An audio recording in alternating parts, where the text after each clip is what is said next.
Video बना करके YouTube पर डाला, सोशल मीडिया में वायरल किया, ताकि हम सबको जानकारी मिल पाई कि नथावन के किले पर कुछ भू माफिया तत्व सड़क का निर्माण सरकारी एजेंसियों के संरक्षण में कर रहे हैं।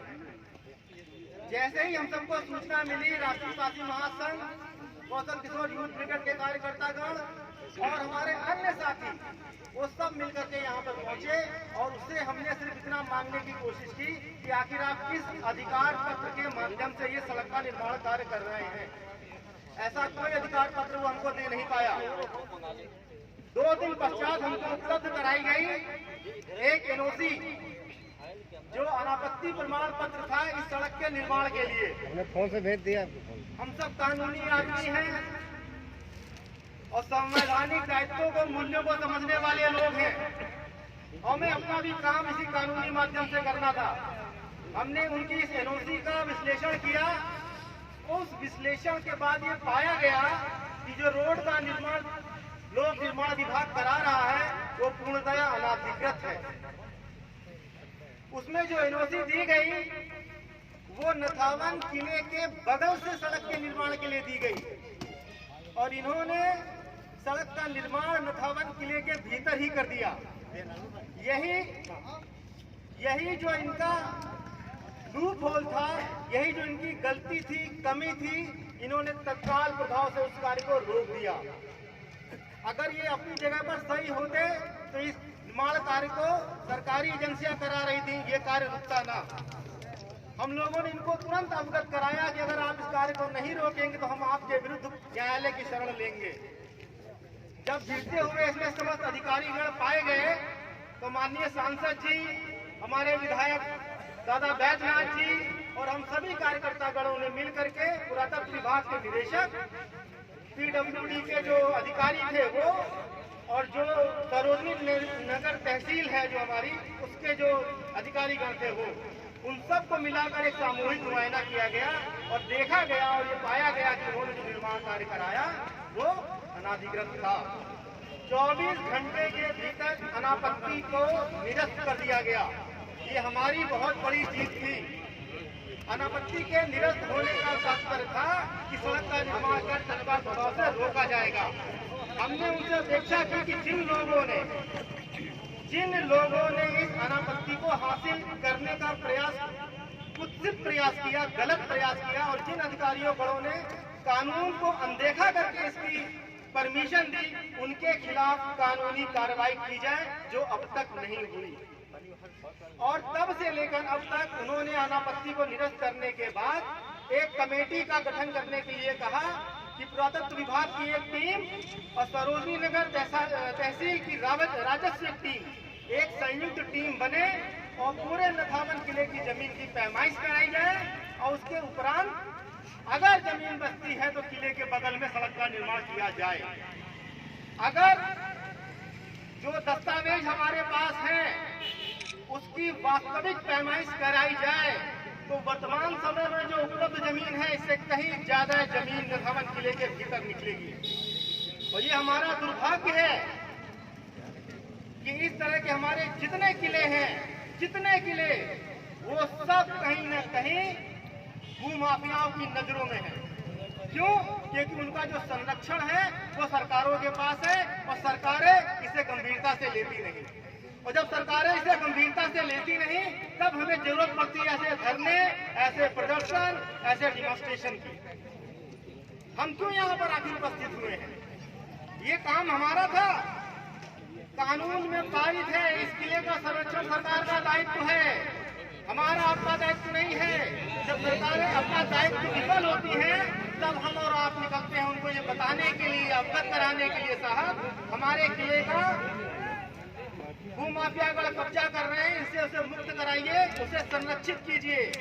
तब समाज का काम शुरू होता है और जैसे अब इसका काम शुरू हुआ है। राष्ट्रीय पासी महासंघ को बहुत बहुत धन्यवाद, उनके राष्ट्रीय अध्यक्ष जी को बहुत बहुत धन्यवाद, वंदन, जिन्होंने इस धरने का आयोजन किया। मैंने अपनी बातें पूर्व भी कई बार कही है, मैं फिर से कह रहा हूँ, इतिहास के साथ बहुत छेड़छाड़ की जाती है और पासी इतिहास, पासी साहित्य के साथ एक सरकार नहीं, जब तक जितनी सरकारें अब तक आ चुकी हैं सबने छेड़छाड़ की। महाराजा बिजली पासी का किला बंगला बाजार चौराहे पर कितने हेक्टेयर में समेट के रख दिया गया। उसके सामने जो स्मृति उपवन है वो झील हुआ करती थी। जब कक्षा 1 और 2 में हम पढ़ते थे तब पिताजी लेकर आते थे टहलाने और घुमाने के लिए, और जब तक युवा अवस्था में आए तब तक देखा साहब किला तो बड़ा छोटा हो गया, उसकी जगह में बड़े बड़े बंगले खड़े हो गए। ये दायित्व सरकारों का था भूमि के संरक्षण का, जो किया नहीं गया। क्यों? क्योंकि उसे वो गंभीरता पूर्वक लेते ही नहीं। और यही दशा जो वहां पर की गई, वही दशा करने का प्रयास उठावन के किले में भी इनका लगातार जारी है। इससे पूर्व की जो सरकार थी, उस सरकार में भी 2 FIR हुई है सड़कों के निर्माण को लेकर के, लेकिन कार्रवाई के नाम पर कुछ भी नहीं हुआ। मतलब कहीं न कहीं सरकारी संरक्षण ऐसे कुछ कार्यों को प्रदान किया जाता है।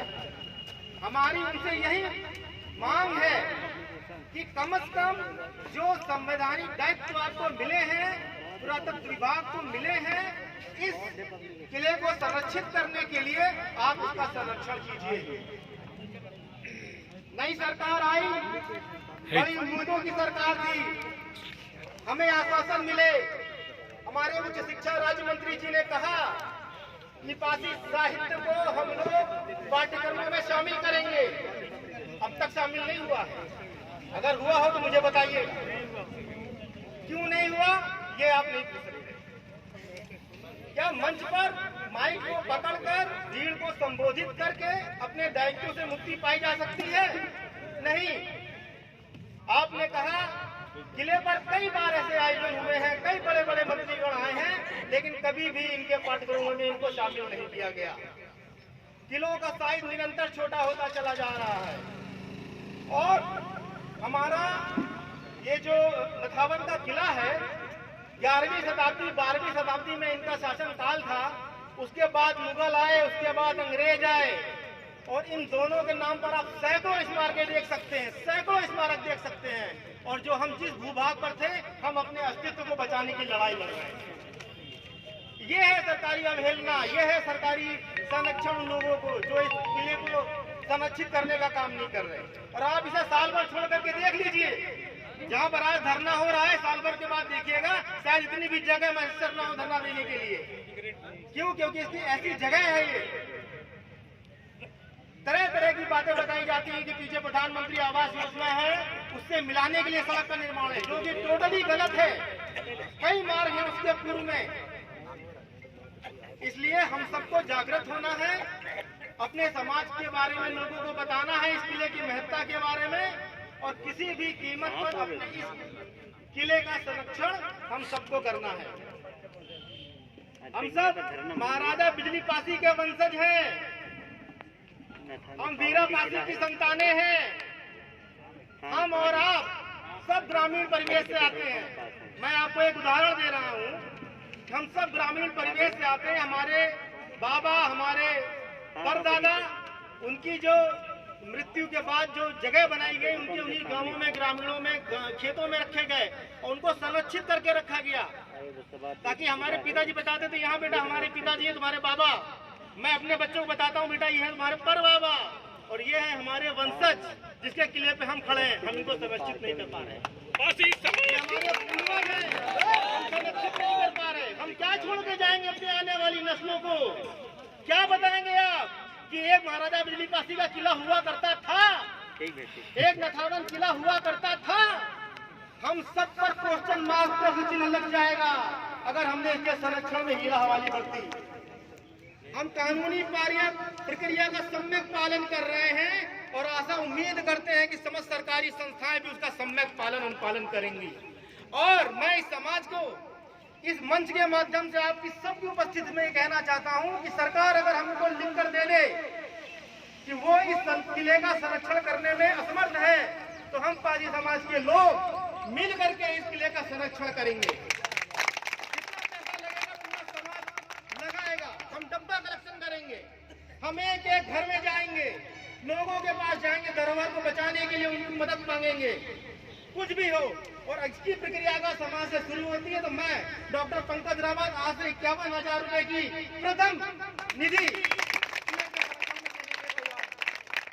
अगर समाज को आगे आना है और किले का संरक्षण करना है तो आप सबको भी आना होगा। कोई 50 रुपए, 100 रुपए, 150 रुपए, 200 रुपए भी देता है तो मान कर चलिए वो 1 2 नहीं 4 6 10 12 ईंटों का योगदान कर रहा है। आपकी एक एक ईंट इस संरक्षण को, इस पूर्वज के संरक्षण को बचाने में जरूरी है। इसका अनुपालन हमें और आपको करना है, अपने लिए नहीं, अपने आने वाली पीढ़ियों के लिए, आने वाली नस्लों के लिए, जिन्हें ये बताने के लिए आपके पास रहे कि नथावन के किले में बिजनौर के पास में महाराजा बिजली पासी जी के पिता के नाम का एक किला था जिसको संरक्षित किया आपकी इस पीढ़ी ने। अगर हम और आप इसको बचाने में असफल रहे तो आने वाली पीढ़ियां माफ नहीं करेंगी। हो सकता है मेरी बात कुछ ज्यादा तीव्र हो, लेकिन यकीन मानिए जो व्यक्ति अपने पूर्वजों को, जो व्यक्ति अपनी धरोहर को संरक्षित नहीं कर पाया वो हमेशा सोया हुआ समाज कहलाया है। सरकार में हमारी बड़ी भागीदारी है, कम से कम 23 विधायक है हमारे, 6 हमारे मेंबर ऑफ पार्लियामेंट हैं। इतनी बड़ी भागीदारी होने के बावजूद भी अगर आपके समाज के किले का उल्लंघन हो जाए तो ये बड़ी शर्मनाक स्थिति होगी। और मुझे पूरी आशा उम्मीद है, दादा पिछली बार आए थे, उन्होंने स्पष्ट निर्देश दिए थे पुरातत्व विभाग के निदेशक को, उनके इस सांसद जी ने स्पष्ट निर्देश दिए, निर्देश देने के बाद कार्रवाई भी हुई, लेकिन राजस्व की वो टीम और पुरातत्व विभाग की वो टीम का गठन नहीं हो पाया। तकरीबन 2 से 3 माह का समय बीत गया और ये बात पुनः वैसे ही स्थापित है, वैसे ही चल रहा है। किसे आपत्ति है? राजा महाराजाओं ने तो रियायाओं को बसाया है, अपनी जमीनों जायदादों को दिया है, तो एक सड़क देने में क्या समस्या है? कोई समस्या नहीं है। लेकिन क्या सड़क आप किले के भीतर से बना देंगे? सड़क क्या आप पूर्वजों की इस धरोहर को मिटाकर बना देंगे? ऐसा नहीं हो सकता। 3 मार्ग हैं यहाँ पर इसके पीछे जो पूरे तरह से सुचारू रूप से संचालित हो रहे हैं, और इसी ठीक किले के ठीक बगल में तकरीबन बीघे भर की जमीन होगी, उससे कहीं ज्यादा, मैं बिल्कुल डायरेक्ट बोल रहा हूँ, बीघे भर से कहीं ज्यादा जमीन जिसका बाउंड्री वॉल करा दिया गया है और उसका जो गेट लगा है वो इस किले के ठीक सामने लगा है, वो भी खंभों के सामने। मतलब ये सड़क के निर्माण से जनमानस को फायदा नहीं है, इस सड़क के निर्माण से उस व्यक्तिगत भूमाफिया को फायदा है जिसकी जमीन ठीक किले के बगल में है। 40 50 70 फीट के सड़क को बेचकर, खोल करके, पीडब्ल्यू की डोरा बनवा करके अपनी जमीन के रेट को बढ़ा करके बड़ी हुई दरों पर इसको बेचना चाहते हैं। ये है इसके पीछे उद्देश्य, जनमानस का लाभ उद्देश्य नहीं है। भूमाफियाओं को संरक्षण देना, भूमाफियाओं को फायदा पहुंचाना, ये इस सड़क का उद्देश्य है। हम इसके विपरीत हैं, हम इसके खिलाफ हैं। हम किसी एनओसी के खिलाफ नहीं है। एनओसी में जो कहा गया है उसका अनुपालन हो, अक्षरशः अनुपालन हो, हम खड़े होकर बनवाएंगे। उन्होंने कहा है कि किले के ठीक बगल से निर्माण कार्य हो, किले के ठीक बगल से निर्माण कार्य हो, कोई समस्या नहीं, लेकिन खंभों को तोड़ के 100 फीट की जमीन तोड़ करके किला खोद कर निर्माण हो, ऐसा नहीं, और ऐसा होने दिया भी नहीं। हमारी और आपकी जिम्मेदारी बनती है कि किस तरीके से हमको इसको संरक्षित करना है। तो खुद की भी सुली और डोर बांध लीजिए। सरकारी संरक्षण नहीं मिला तो सामाजिक संरक्षण देंगे इस किले को। नहीं ऊंची चार दीवारी बनवा पाएंगे, 5 फीट की दीवार बनवा पाएंगे, वो बनवा के भी संरक्षण करेंगे, लेकिन करेंगे जरूर। और आदिवासी महासंघ के नेतृत्व में होगा इसका। और बहुत बहुत धन्यवाद भाई लक्ष्मी प्रसाद रावत जी को, जिन्होंने हम लोगों को धरने के रूप में यहाँ पर बुलाया और समाज को जागृत करने का कार्य किया और हम सबको ये बताया कि आपका जो किला है वो आपकी बाट जो रहा है। सब व्यस्त है अपने अपने कार्यों में, थोड़ा सा समय निकालिए, उसके संरक्षण का काम कीजिए। अगर कानून का शासन है तो ये चीज दिखना चाहिए कि विधि का शासन स्टेब्लिश्ड है, सम्यक प्रक्रिया है, तो उसका पालन भी सुनिश्चित होगा और हम और आपसे मिलकर सुनिश्चित कराएंगे। बहुत बहुत धन्यवाद साथियों। मेरी बात मैं अपनी बात को यही समाप्त करता हूँ। भाई संचालक